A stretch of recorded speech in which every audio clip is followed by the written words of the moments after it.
ସୁଭଦ୍ରାର ଲାଭ ପାଉଥିବା ମହିଳାଙ୍କ ପାଇଁ ବଡ଼ ଖବର। ଅଧିକ ଟଙ୍କା ଦେବେ ସରକାର। ରେଲୱେ ନମସ୍କାର ଶୁଭ ସକାଳ। ଆପଣ ହିନ୍ଦୁ ରେଷ୍ଟ ଆଜି 1 ଫେବୃଆରୀ ଜାଣନ୍ତୁ ଏନୱାଇ ଟପ୍ ନ୍ୟୁଜ୍। ସୁଭଦ୍ରା ଯୋଜନା ତାଲିକାରେ ନାଁ ଥିବା ମହିଳାଙ୍କ ପାଇଁ ସରକାରଙ୍କ ବଡ଼ ପ୍ଲାନ୍।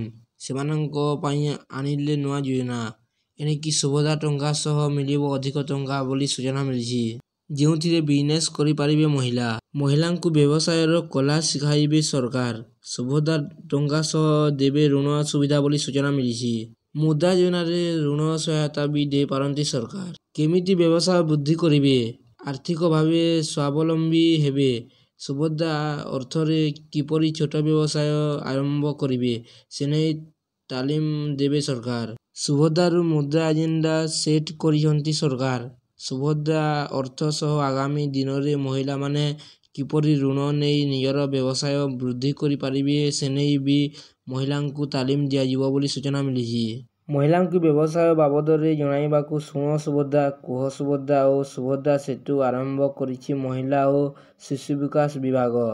ଆଗାମୀ ଦିନରେ ଶୁଣ ସୁଭଦ୍ରା କାର୍ଯ୍ୟକ୍ରମ ଅନୁଷ୍ଠିତ ହେବ।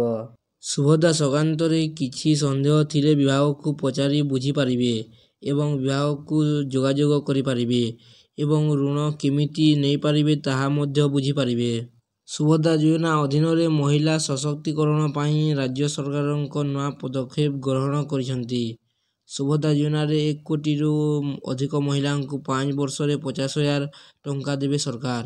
କିନ୍ତୁ ଅଧିକ ମହିଳାଙ୍କୁ କିପରି ଲକ୍ଷପତି ଦିଦି କରାଯାଇପାରିବ ଓ ସାଧାରଣ ମହିଳା କିପରି ଉଦ୍ୟୋଗୀ ହେବେ ସେନେଇ ତାଲିମ ଦିଆଯିବ। ଋଣ ନେଇ ନିଜର ବ୍ୟବସାୟ ବୃଦ୍ଧି କରିବା ସହ ମହିଳାମାନେ କିପରି ଉଦ୍ୟୋଗୀ ହେବେ, ଋଣ ନେଇ କିପରି ବ୍ୟବସାୟ କରିପାରିବେ, ବ୍ୟବସାୟରେ କିପରି ସଫଳ ହେବେ ସେନେଇ ମହିଳାଙ୍କୁ ତାଲିମ ଦିଆଯିବ। ଭିଡ଼ିଓଟି ଭଲ ଲାଗିଲେ ଲାଇକ୍ କରିବେ ଏବଂ ଚ୍ୟାନେଲକୁ ସବସ୍କ୍ରାଇବ୍ କରି ପାଖରେ ଥିବା ବେଲ୍ ଆଇକନ୍ କ୍ଲିକ୍ କରିବେ, ଯାହାଦ୍ୱାରା ଆପଣ ଏହିଭଳି ଟପ୍ ନ୍ୟୁଜ୍ ସର୍ବପ୍ରଥମେ ଜାଣିପାରିବେ।